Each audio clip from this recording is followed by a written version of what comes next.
नमस्कार मित्रों, रजनधारी शर्मा ब्लॉग्स में आपका स्वागत है। आपके कई साथियों का कमेंट आ रहा था कि एनआईएस के जो आंदोलन चल रहे थे ज़िले में, उसके संबंध में कुछ नया अपडेट उनको इधर उधर से प्राप्त हुआ था, लेकिन वे हमारे मुंह से सुनना चाह रहे थे, तो मैं उनके लिए सीरीज लेके आया हूँ। वीडियो हो सकता है थोड़ा सा लंबा हो, लेकिन जानकारी तो पूरी चाहिए। जैसा कि पहले के वीडियोज़ में मैंने बताया था कि एनआईएस के लिए जो शिक्षकों का पैसा कटने की बात थी, वेतन कटने की बात थी, वरीयता जाने की बात थी, उसके लिए एक आंदोलन चल रहा था जिले में। उस आंदोलन में लगातार धरना कार्यक्रम चला। ये कार्यक्रम पूर्णतः शांतिपूर्ण, यहाँ तक कि जिला प्रशासन के द्वारा ध्वनि विस्तारक यंत्र के इस्तेमाल पर भी रोक लगा दी गई थी, तो उस पर भी उसका भी ख्याल रखा गया और ध्वनि विस्तारण यंत्र का भी उपयोग नहीं किया गया। लोग शांतिपूर्ण तरीके से मजबूती के साथ इंटैक्ट होकर के उस धरने पर बैठे। वो धरना लगातार चला 2 मार्च से लेकर के 10 मार्च तक कहा जाए कि धरना चला।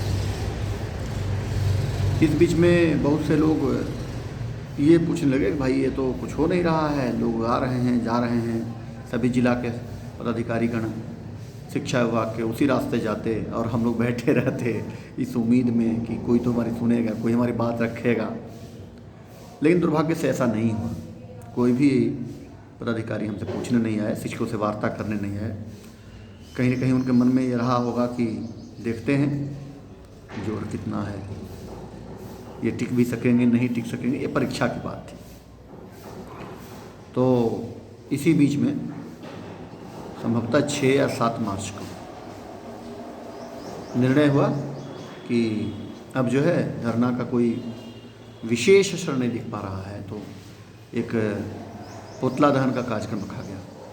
मेरे समझ से वो होली की छुट्टी रही होगी, छुट्टी के दरम्यान में। तो पुतला क्या होता है, बेसिकली लोकतंत्र में अधिकार दिया गया है, ये बर्थराइट है कि लोग किसी भी बुराई को या किसी भी प्रतीक को, अपनी मांग को मनवाने के लिए धरना और प्रदर्शन कर सकते हैं। तो उसी में पुतला दहन का निर्णय लिया गया और मैं बिल्कुल ही उस जीवंत घटना के बारे में बता रहा हूँ कि उसमें करीब 300 से अधिक शिक्षक और शिक्षिकाएँ जो इससे प्रभावित थे वे भी, और जो प्रभावित नहीं थे डायरेक्टली वे भी इस आंदोलन में भाग लिए और बहुत बड़े पैमाने पर वो पुतला दहन का कार्यक्रम संपन्न हुआ शिक्षा भवन के परिसर में बाहर। उसमें कहीं से किसी भी प्रकार की कोई अभद्रता की बात नहीं हुई, उपद्रव की बात हुआ, बड़े शांतिपूर्ण तरीके से सारा कार्यक्रम चला। उसके बाद होली का पर्व आया।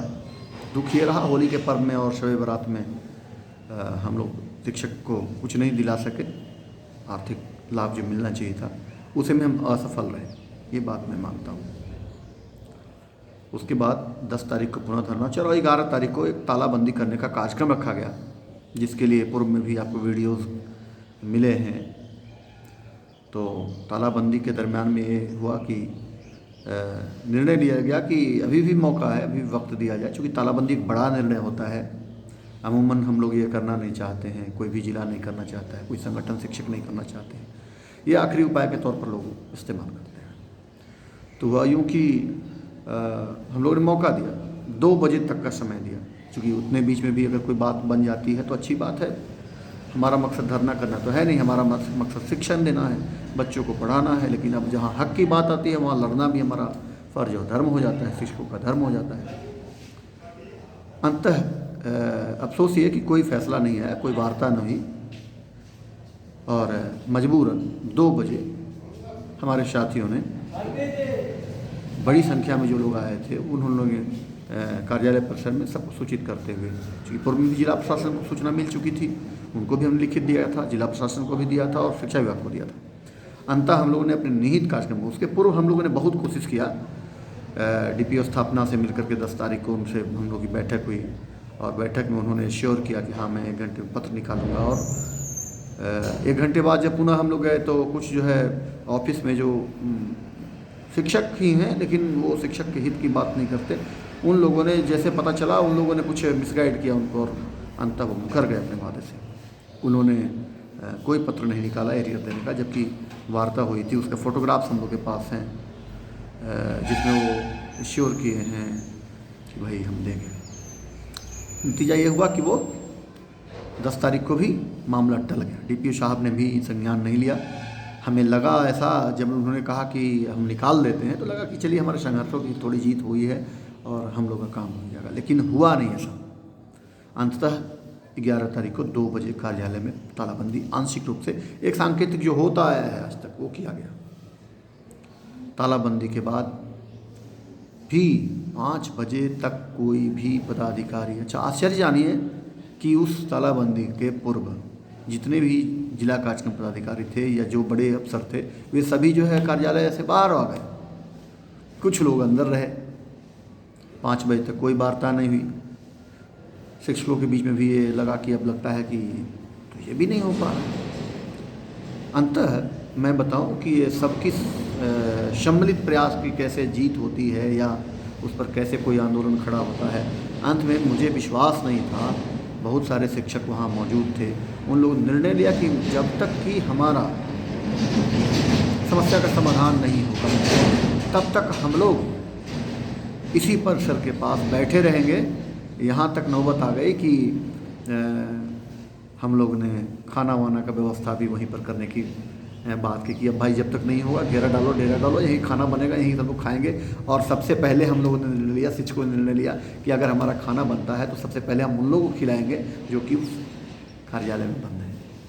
उनसे हमारी कोई दुश्मनी नहीं है, वे भी हमारे साथी हैं, कहीं न कहीं हमारी तरह कर्मी हैं। लेकिन अंततः जो है 5 बजे के बाद जिला कार्यक्रम पदाधिकारी सर्व शिक्षा अभियान मध्यस्थता को आए।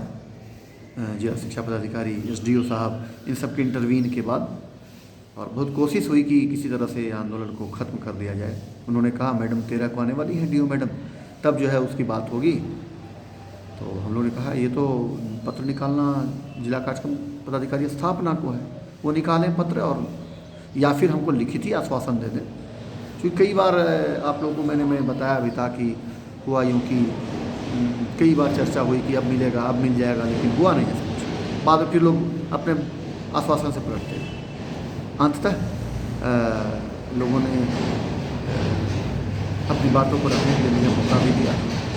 मैंने कहा कि सर अगर आपसे हो पाता है तो आप उनके प्रतिनिधि के तौर पर आए, यहाँ तो मेरी बात करा दीजिए, वो ये आश्वस्त कर दें, व्हाट्सएप पे दे दें कि हाँ मैं समाधान कर दूँगा। और हुआ यूँ ही, बात किए, जिला प्रशासन के लोग भी उन पर दबाव बनाए कि नहीं, इनकी मांगे हैं, इनको मान लीजिए। कारण कि अगर नियम संगत है, सब जिले दे रहे हैं भुगतान के, तो आपको देने में कोई दिक्कत नहीं होनी चाहिए। और लास्टली क्या हुआ कि वो जिला शिक्षा पदाधिकारी महोदय का व्हाट्सएप पे मैसेज आया कि मैं 13 तारीख को आऊँगी और आकर के सबके एरियर का भुगतान कर दूँगी। तो एक तरह से शिक्षकों की एकता की इंटैक्ट रहने की आंशिक जीत कही जा सकती है। जीत हुई जिस संघर्ष के लिए वे 2 तारीख से लेकर के लगातार बैठे थे, तो 11 तारीख तक वो सब चीज़ मामला सलटा और एरियर देने की बात हुई, लिखित में आया। बाद में उन्होंने टेलीफोन भी किया हमारे अध्यक्ष महोदय को कि मैं 13 को कर दूंगी। इस तरीके से फिर वो धरना का कार्यक्रम जो है और तालाबंदी का कार्यक्रम स्थगित किया गया और अंत में सभी लोग को बाहर भी निकाला गया। सबको ये भी कहा गया, हमारी मंशा गलत नहीं थी कि आपको बंद करें, और शिक्षा विभाग और सबकी जय जयकार जय घोष भी हुई कि उन्होंने वो काम को किया और बातों को मान लिया। तो इस तरीके से एक लंबा आंदोलन चला 2 तारीख से लेकर के 11 तारीख तक NIOS का, और बाद में करीब करीब 2 दिन के बाद हमारे साथियों को एरियर का भुगतान भी हो गया। इसके लिए जिला शिक्षा पदाधिकारी एवं उनके विभाग के लोग जो है धन्यवाद के पात्र हैं, उन्होंने एरियर सबको दे दिया। तो ये एक तरह से ये जीत है, संघर्ष की जीत है। आदमी उस बीच में बहुत से लोग ये भी कहते मिले कि अरे बैठने से क्या होगा, ये तो डायरेक्टर साहब की चिट्ठी है। हाँ, इसमें एक बात और उल्लेख करना चाहूँगा कि ये जो हमको एरियर का भुगतान हुआ उसमें लिखा आया उसमें कि डायरेक्टर साहब के रेफरेंस पर आपका भुगतान किया जा रहा है, यानी ये मामला डायरेक्टर साहब तक गया। तो हमें ये सोचने पर विवश हुए कि जब यही करना था, डायरेक्टर साहब से ही बात करनी थी, तो उसमें ये 2 से लेकर के 11 तारीख तक का गैप क्यों? ये तो पहले भी हो सकता था। फिर इस तरह से शिक्षकों को भयादोहन, मानसिक रूप से प्रताड़ित करने का क्या मतलब बनता है? तो ये है कुछ अपडेट्स उसके बाद भी हुए हैं।